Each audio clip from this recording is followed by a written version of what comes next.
नमस्कार, आप देख रहे हैं एसआर अशोकनगर और मैं हूं आपके साथ हितेंद्र भदौलिया।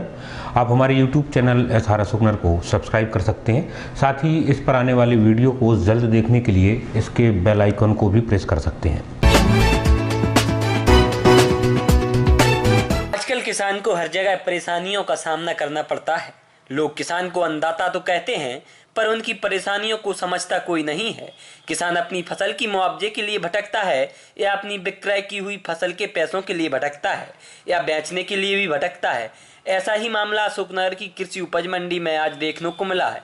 हम्माल संघ द्वारा आज हड़ताल की गई थी। हम्माल मंडी में नहीं पहुंचे। इसको लेकर हम्माल संघ ने मंडी सचिव को हड़ताल रखने का एक दिन पहले आवेदन भी दिया था, पर मंडी सचिव द्वारा मंडी बंद होने का किसानों को कोई सूचना नहीं दी गई, जिस कारण किसान अपनी फसल को लेकर मंडी में पहुंचे।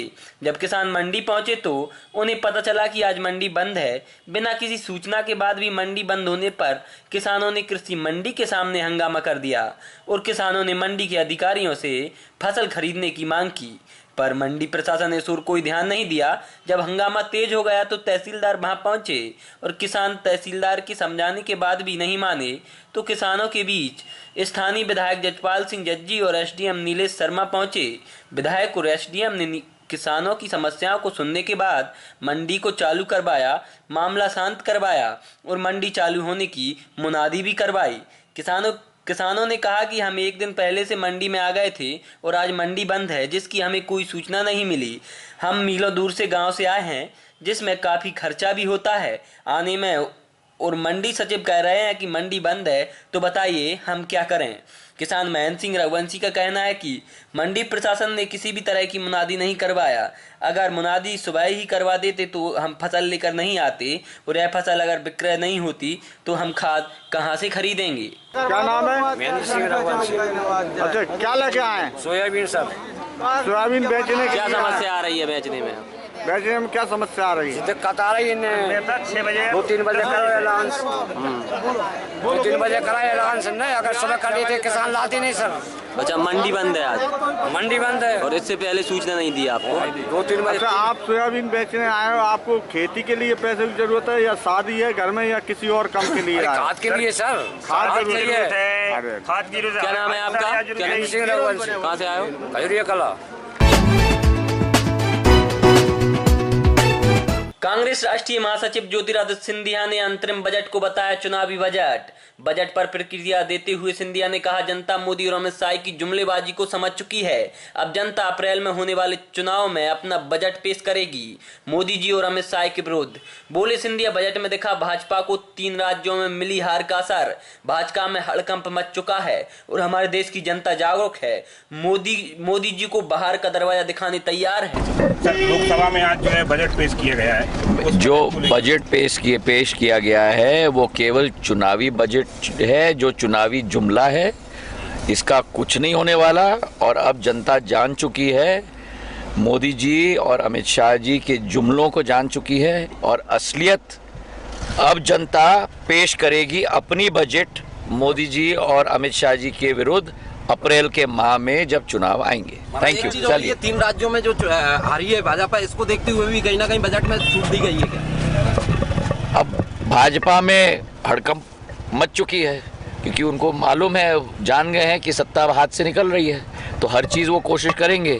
पर जनता हमारी जागरूक है देश की और जनता पूर्ण रूप से उनको दरवाज़ा दिखाने के लिए आतुर है। गद्य बस स्थानीय सांसद ज्योतिरादित्य सिंधिया ने चंदेरी स्थित माधवराव सिंधिया बस स्टैंड पर अपने पिता एवं पूर्व केंद्रीय मंत्री सांसद स्वर्गवास माधवराव सिंधिया की यादों को चिरस्थायी बनाने के स्थानीय नगरपालिका अध्यक्ष श्रीमती उषा सरसाद एवं सीएमओ के बी सिंह के साथ ही भव्य मूर्ति बनाने के लिए शिल्पकार को धन्यवाद ज्ञापित किया। श्री सिंधिया ने कहा कि जिस बस स्टैंड का उद्घाटन मेरे पूज्य पिताजी ने किया था, आज उसी स्थान पर पार्क बनाकर मूर्ति स्थापित कर मेरे पिताजी की आत्मीयता का परिचय दिया है। उन्होंने कहा, जब शिल्पकार कोई मूर्ति बनाता है तब वह सिर्फ मूर्ति नहीं बनाता, बल्कि उसका लक्ष्य, उसका उद्देश्य होता है। उसके हाथ से उस व्यक्ति की जीवन शैली को उस मूर्ति के माध्यम से मूर्त रूप दिया जाता है। मूर्तिकार ने कई अन्य लोगों की भी मूर्ति बनाई, लेकिन मैं धन्यवाद देना चाहता हूं कि शिल्पकार ने ऐसी भव्य मूर्ति मेरे पिताजी की बनाई है। वहीं उन्होंने कहा कि प्रदेश भर में जो भी मूर्ति स्थापित की गई हैं, लेकिन चंदेरी की मूर्ति सभी से भव्य है। श्रीमंत सिंधिया ने मूर्ति का अनावरण करने के बाद मंच से विकास की ओर बढ़ते कदम पुस्तक का विमोचन भी किया। मैं पूरे प्रदेश के विकास के लिए संकल्पित हूं। आज से पहले चंदेरी ही नहीं, पूरे क्षेत्र की सड़कों की हालत आप सभी जानते थे। ललितपुर से चंदेरी आने में 4 घंटे लगते थे। यह बात किसी से छिपी नहीं है, यह सिंधिया ने कही। उन्होंने कहा कि 2 तरीके के लोग होते हैं, एक तरीके लोग नाम के लिए मरते हैं और दूसरे तरीके के लोग वह होते हैं जो आपके दिल में अपना नाम लिखते हैं। बुनकर पार्क के उद्घाटन के बारे में बताया कि मुख्यमंत्री ने सिर्फ नाम के लिए उस पार्क का उद्घाटन किया। मैंने चंदेरी के लिए हर संभव कार्य करने का प्रयास किया है, चाहे एशिया का सबसे बड़ा बुनकर पार्क हो या फिर चंदेरी को राजघाट से पानी लाने की, किले की लाइटिंग की बात हो या किला कोठी सौंदर्यीकरण की। यहाँ पर कोई भी इमारत हो, कुशक महल, बादल महल हो या अन्य इमारतें, उनको संवारने का प्रयास किया गया है। मुझे लोगों ने बताया कि मेरे पूज्य पिताजी जिन्होंने इस बस स्टैंड का उद्घाटन किया था, इसी बस स्टैंड पर उन्होंने स्वयं मंच से उतरकर बस में चढ़ गए और बस के ड्राइवर से चाबी लेकर स्वयं बस भी चलाई थी। आज मैं कृतज्ञ हूं कि पूरे अशोकनगर जिले में तीनों सीटों पर कांग्रेस का परचम लहरा रहा है। पिछले 15-20 सालों में स्थिति बहुत बदली है। पार्टियां एक दूसरे पर छींटा कसी करने में अपनी हदों को पार कर चुकी हैं, लेकिन शिवराज सिंह चौहान ने चुनाव के दौरान कोई कसर नहीं छोड़ी। सिंधिया परिवार को बदनाम करने में, ये केस लगाने में उनका तो नारा ही था, माफ करो महाराज। फिर भी मैं स्वयं आगे होकर चुनाव में कि महज 1 माह बाद है शिवराज सिंह से मिलने उनके घर गया, जिससे सारे गिले शिकवे दूर हों। इस पूरे कार्यक्रम के लिए नगरपालिका अध्यक्ष श्रीमती उषा सरसाद, नगरपालिका सीएमओ केबी सिंह एवं सांसद प्रतिनिधि सरसाद के साथ असीर अहमद व राहुल शेषा ने दिन रात कर एक नगर को दुल्हन की तरह सजाया। चौराहों पर फव्वारे लगवाए, एक तरह को तोरण द्वारों से सजवाया। इसके साथ ही श्रीमंत का नगर में प्रवेश के दौरान जगह जगह स्वागत किया। व राहुल शेषा मित्र मंडल द्वारा श्रीमंत को लड्डुओं से तोला गया एवं मूर्ति अनावरण के समय श्रीमती उषा साद व शरद साद ने क्रेन में चढ़कर फूलों की बारिश की। कार्यक्रम में हजारों की संख्या में जनसमुदाय उपस्थित था। देखिए, चंदेरी के लिए आपके सुझावों का स्वागत है, लेकिन मैं कभी भी अगर और मगर का जवाब नहीं देता। जो मैंने चंदेरी के लिए काम किया है वो सब आप लोगों के सामने है। और मैं तो, आप तो पर्यटन नगर की बात कर रहे हैं, मैं तो कोशिश कर रहा हूं कि संयुक्त राष्ट्र के हेरिटेज लिस्ट में चंदेरी को हम लोग शामिल करें।